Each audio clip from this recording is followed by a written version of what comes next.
While everyone's screaming about Florida's housing crash, something absolutely bizarre just happened. Governor DeSantis, in a closed-door meeting with industry leaders, accidentally revealed the real reason Florida's market is imploding, and it has nothing to do with what you've been hearing on the news. The mainstream narrative says it's simple.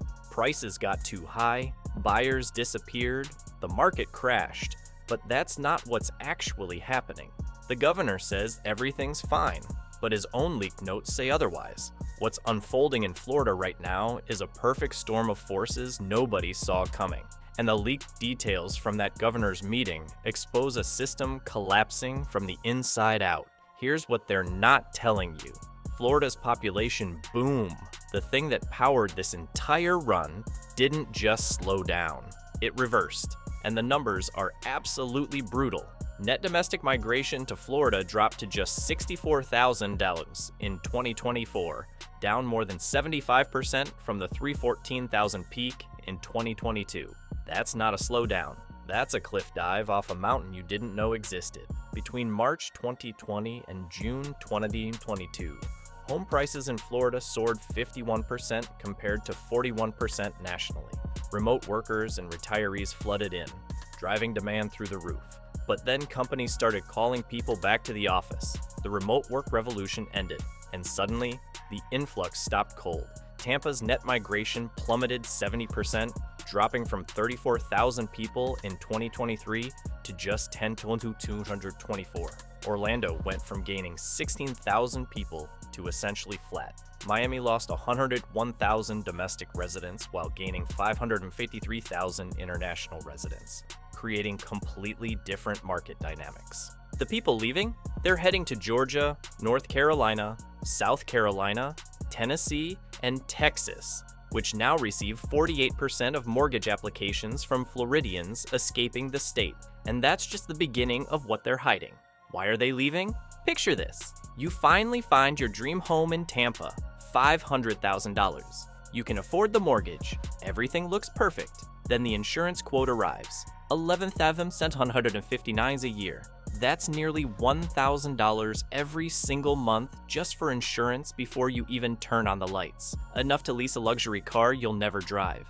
Florida has the most expensive homeowners insurance in America, and it's not even close. The average cost sits at $2,625 per year, 24% more than the national average of $2,110. But that's the average. In high-risk coastal areas, premiums routinely exceed $10,000 to $12,000 annually. And here's the kicker. 3 companies told you no before you even applied. Progressive, Farmers, and other major carriers have all fled the state or dramatically reduced coverage after hurricanes Ian, Helen, and Milton caused over $13 billion in damages. Dozens of insurance companies evacuated Florida entirely. The 4th company wants you to replace the entire roof before they'll even consider covering you. That's another $25,000 out of pocket up front.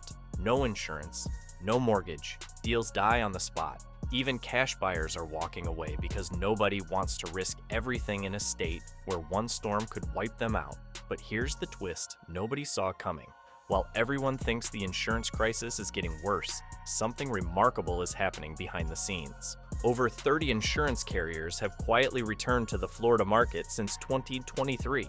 Citizens Insurance, the state's insurer of last resort, has actually dropped from 1.4 million policies to under 1 million as private companies return.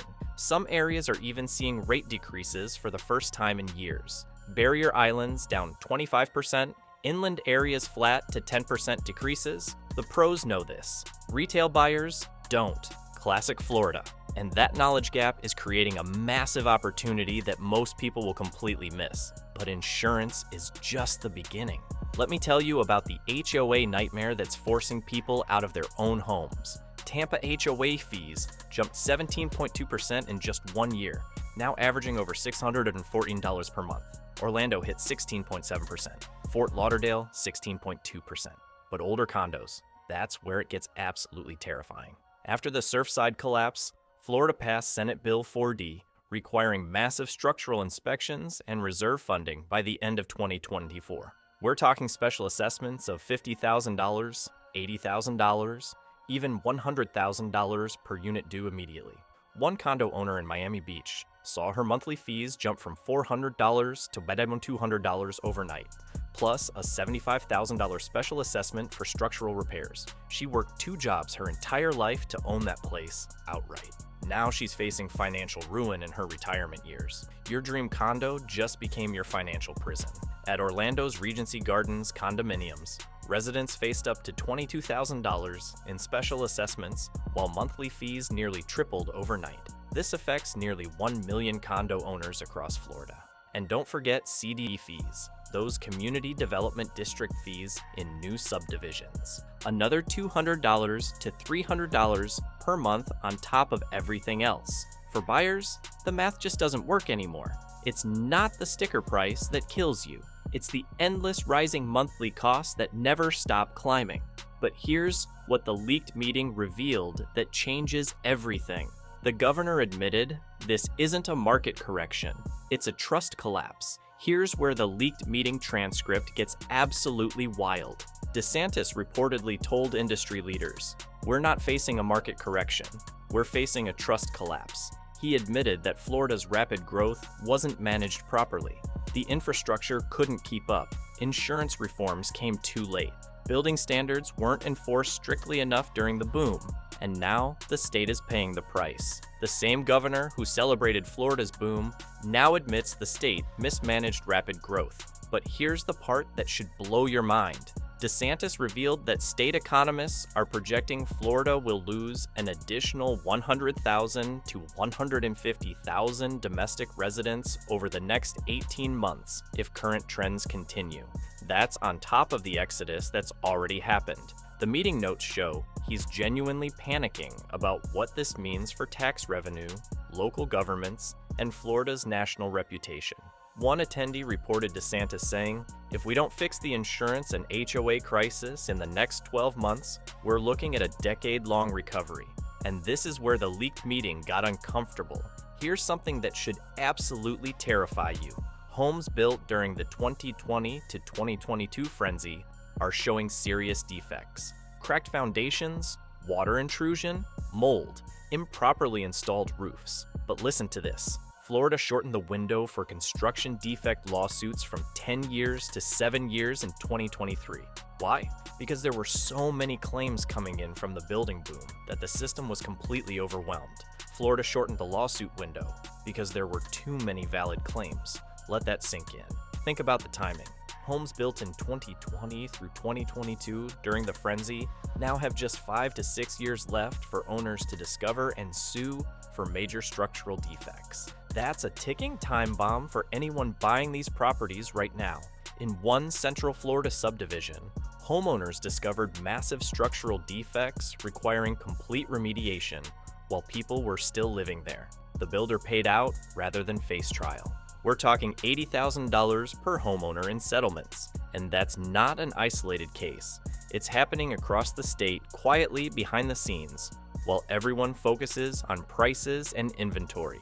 Now, let's talk about what's actually visible in the market, because the numbers are absolutely staggering. Florida's inventory has exploded 375% since early 2022.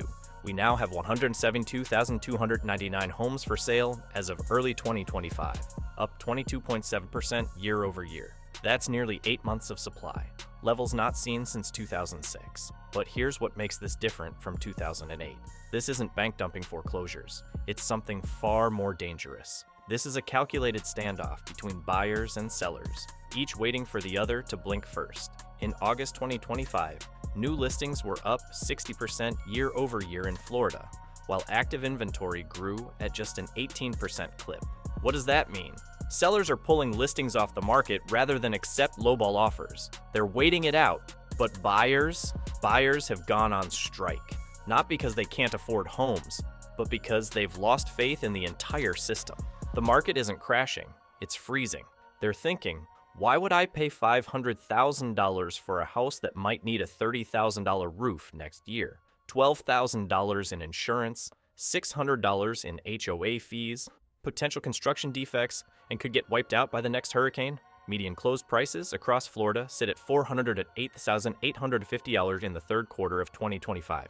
down slightly 0.55% from the third quarter of 2024. Quarter over quarter, prices dipped from $411,141 in the second quarter of 2025. It's not a crash, it's freezing.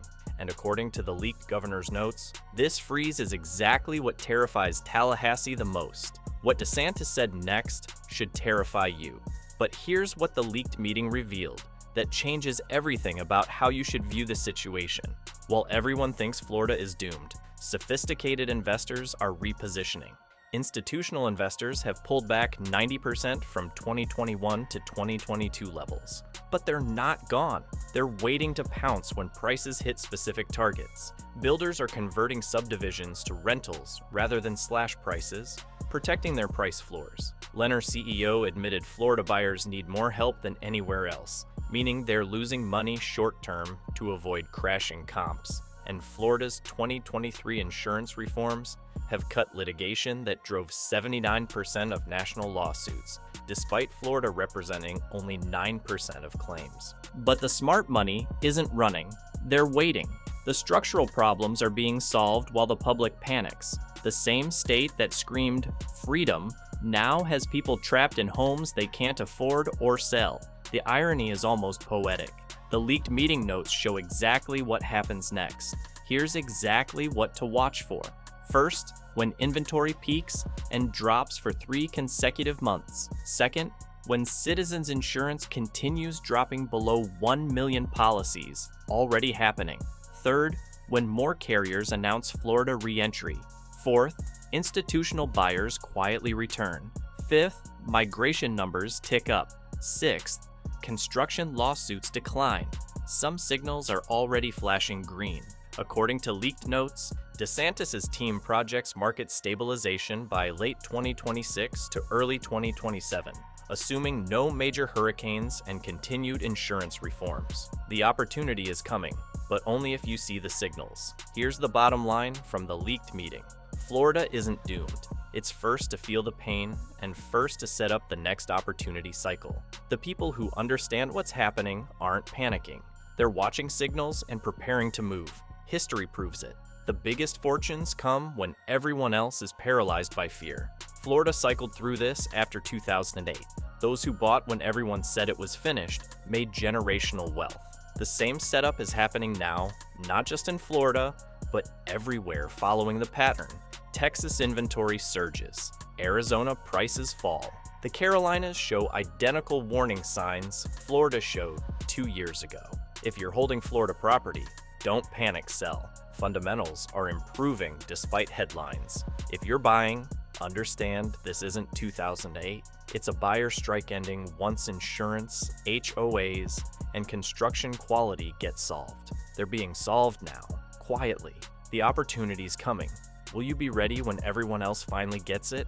Drop a comment with your Florida market predictions and hit subscribe for the next deep dive into what's really happening behind the headlines. Subscribe so you don't miss the next shocking chapter.